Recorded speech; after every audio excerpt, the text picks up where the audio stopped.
تو اس کا انجام کیا ہوتا ہے میں آپ کو بتاتا ہوں. حالات بگڑتے ہیں اور اس کے بعد یہ ہنگامہ آرائی ختم ہوتی ہے تو پکڑے ہو جاتے ہیں جو تماشا دیکھنے کے لیے گئے تھے. ہاں اکثر ایسا ہوتا ہے کہ وہ لوگ پکڑے جاتے ہیں، بعد میں وہ کہتے رہتے ہیں میں تو سامان لانے دکان پہ گیا تھا، پولیس مجھے پکڑ لے گئی. کوئی کہتا ہے میں تو منگنی میں جا رہا تھا، میں تو ولیمے میں جا رہا تھا، میں تو دعوت میں جا رہا تھا، وہاں سے گزرا، دیکھنے کی غرض سے کھڑا تھا، میں پکڑا گیا. یہ باتیں جو آتی ہیں میں آپ کو بتاتا ہوں قرآن پاک کی آیت. اللہ تعالیٰ قرآن میں فرماتا ہے یا ویلتا لیتنی لم اتخذ فلانا خلیلا. کچھ لوگ قیامت کے دن پکاریں گے اے کاش میں فلاں کی دوستی نہیں کیا ہوتا تو کتنا اچھا ہوتا. صرف دوستی کرنے کی وجہ سے کچھ لوگ جہنم میں جا رہے ہوں گے. ہاں کچھ لوگ صرف اس لیے پکڑے گئے ہوں گے کہ تمہاری سنگت بری تھی، تمہاری صحبت خراب تھی. ہاں تم فواہشات کرتے تو نہیں تھے لیکن فواہشات کرنے والوں کے ساتھ کھڑے ہوتے تھے، ان کی صحبت میں کھڑے ہوتے تھے. جوا کھیلتے نہیں تھے لیکن جواریوں کے ساتھ بیٹھتے اٹھتے تھے اور جوا دیکھ کر کے خاموش رہتے تھے. قیامت کے دن ان کی بھی پکڑ ہوگی اور انہیں کھینچ کر فرشتے لے جا رہے ہوں گے. وہ پکاریں گے میرا کیا قصور ہے، میں کیا کیا، میرا کیا جرم ہے. کہیں گے فلاں کے ساتھ جو تیرا گٹھ بندھن تھا، فلاں کے ساتھ جو تیری دوستی تھی. تب یہ پکارے گا یا ویلتا لیتنی لم اتخذ فلانا خلیلا. اے کاش میں فلاں کی دوستی نہیں کیا ہوتا تو کتنا اچھا ہوتا، میں تو بچ گیا ہوتا آج. لقد اضلنی عن الذکر، اسی نے مجھے غافل کر دیا، گمراہ کر دیا اللہ کے ذکر سے. اس لیے میرے عزیزوں ایک بات یاد رکھیں، بہت ساری چیزیں ہیں میرے آقا صلی اللہ تعالیٰ علیہ وسلم کی حدیث سے میں تمہیں ثابت کر کے بتاؤں.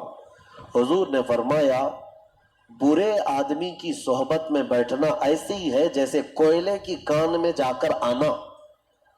کوئلے کی کان میں اگر تم سفید کپڑا پہن کر کے جاؤ گے اور آؤ گے، نہ کوئلہ اٹھاؤ نہ کوئلے کی کان میں کام کرو، لیکن تمہارے جا کر آتے ہی تمہارے سفید کپڑوں پر کالک لگ ہی جائے گی. اور حضور اکرم صلی اللہ علیہ وسلم کی حدیث کا مفہوم یہ بھی ہے. اور اچھوں کی صحبت میں بیٹھنا ایسی ہی ہے جیسے عطر کی دکان میں جا کے آنا. عطر لگاؤ نہ لگاؤ لیکن دکان میں جا کے آنے کے بعد تھوڑی بہت کپڑوں میں خوشبو آئی جاتی ہے. کیسی مثالوں سے میرے آقا نے فرمایا. اسی طرح دنیا میں تم اگر صالحین کی صحبت میں بیٹھتے اٹھتے ہو، اچھوں کی صحبت میں بیٹھتے اٹھتے ہو، تو اس کا اثر اتنا ہوتا ہے کہ قیامت کے دن جہاں وہ جا رہے ہوں گے فرشتے تمہیں بھی وہیں پر بھیجتے. ہاں بزرگوں کی صحبت میں بیٹھنے والوں کو ہم نے دیکھا ہے.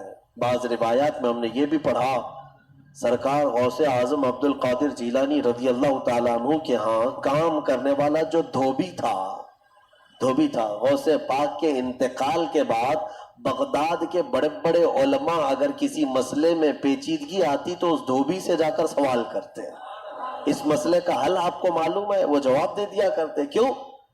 میاں صحبت میں جو بیٹھتا تھا روزانہ فقہی مسائل کو سننا، اس کی پیچیدگیوں کو سننا، سنتے سنتے صحبت کا اثر اتنا کہ وہ فقہ کی باریکیاں بھی لوگوں تک بیان کرنے لگ جائے. ایسے ہی ہم نے دیکھا ہے ڈاکٹروں کی صحبت میں رہتے رہتے کئی لوگوں کو دوائیوں کے نام یاد ہو جاتے ہیں، بیماریوں کی جڑ معلوم ہونے لگ جاتی ہے. تو صحبت ہی کا تو اثر ہے، پڑھا نہیں ہے، کچھ بھی نہیں ہے. صحبت میں رہنے والے کو اثر ہو ہی جاتا ہے.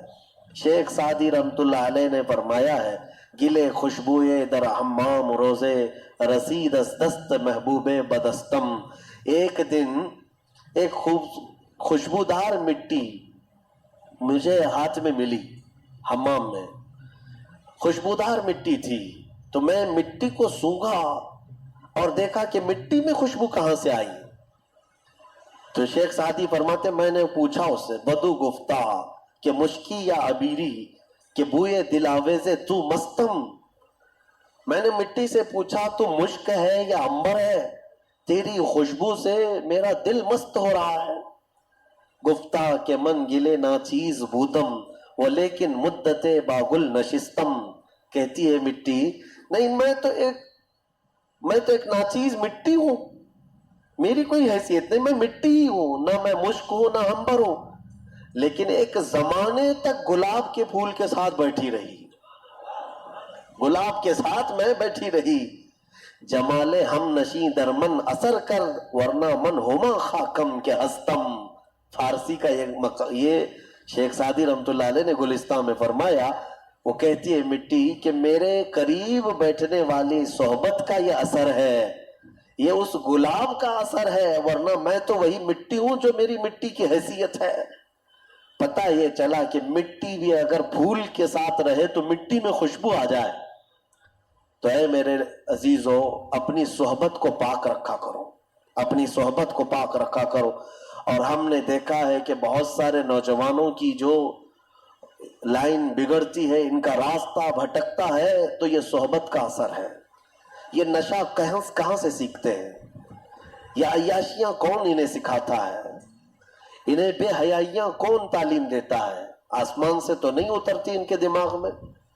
ان کی صحبت, یہ دوستی ایسے لوگوں سے کرتے ہیں جہاں پر دوستی یاری میں دوست ایسی چیزیں کانوں میں بھرنے لگ جاتے ہیں, اس کو بیچارے کو کچھ نہیں معلوم, یہ سادہ ہوتا ہے, لیکن باہر نکلتا ہے اور دوستوں سے نئی چیزیں سننے لگتا ہے. اور کچھ شیاطین ایسے ہیں جو دوست کی شکل میں آتے ہیں, شیطان دوستوں کی شکل میں آتا ہے, نئے پروڈکشن تمہارے سامنے لانچ کرتا ہے, بتاتا ہے اس نشے میں اتنا اثر ہے, یہ لیں گے تو ایسا ہے, وہ کریں گے تو آسمان میں اڑیں گے, ٹرائی کرنا ہے, اس کو ٹیسٹ کرنا ہے. یہ سب دوستوں کی باتوں پر ہی آگے جاتا ہے. اور ایک بات میں آپ کو بتاؤں, ان برے دوستوں کی صحبت کی وجہ سے نوجوان جو بدلتا ہے وہ کتنی تیز بدلتا ہے پتہ ہے؟ سب سے پہلا اثر اس کے اوپر جو ہوتا ہے وہ ماں باپ کا دشمن بنتا ہے, ماں باپ کا دشمن بنتا ہے. اب اس کو ماں بھی اچھی نہیں لگتی, باپ بھی اچھے نہیں لگتے, لیکن دوست اچھے لگنے لگتے ہیں. وہ دوستوں کے لیے ماں باپ سے چوری چھپے باہر بھاگنے لگتا ہے. اور اگر باپ ٹوک دے کہ فلاں کے ساتھ تو کیوں رہتا ہے, اس کو الجھن ہونے لگتی ہے, میرا باپ تو ہر بار کٹ کٹ کرتا ہی رہتا ہے, مجھے جینے نہیں دیتا, دوستوں کے ساتھ بیٹھنے اٹھنے نہیں دیتا. تمہیں پتہ نہیں ہے کہ باپ جو تمہیں روکتا ہے اس کی نظریں دیکھ رہی ہے کہ تو گڑھے میں گرنے جا رہا ہے. بہت سارے نوجوانوں کو ہم نے بڑے شہروں میں بگڑتے دیکھا, بلکہ اپنے ہاتھوں سے جہنم خریدتے دیکھا ہے. ہاں, وہ برباد ہو چکے, برباد ہوئے ہیں. اسی لیے میرے عزیزوں, اپنی صحبت کو پاک رکھو, قیامت کے دن تمہاری پکڑ ہوگی. جوا جہاں کھیلا جاتا ہے, کچھ لوگ سمجھتے ہم تو نہیں کھیلتے, دیکھنے کے لیے بیٹھے ہیں. پتہ ہے آپ کو, فرمایا کہ جہاں جوا کھیلا جاتا ہے وہاں سے اللہ تعالیٰ کی رحمت 40 دن کے لیے اٹھ جاتی ہے, ختم. اس جگہ پر رحمت نہیں آتی, ایک بار کوئی وہاں پر کرے اس زمین پر, تو جو وہاں پر بیٹھے ہوتے ہیں ان سب پر اللہ کا غضب ہوتا ہے.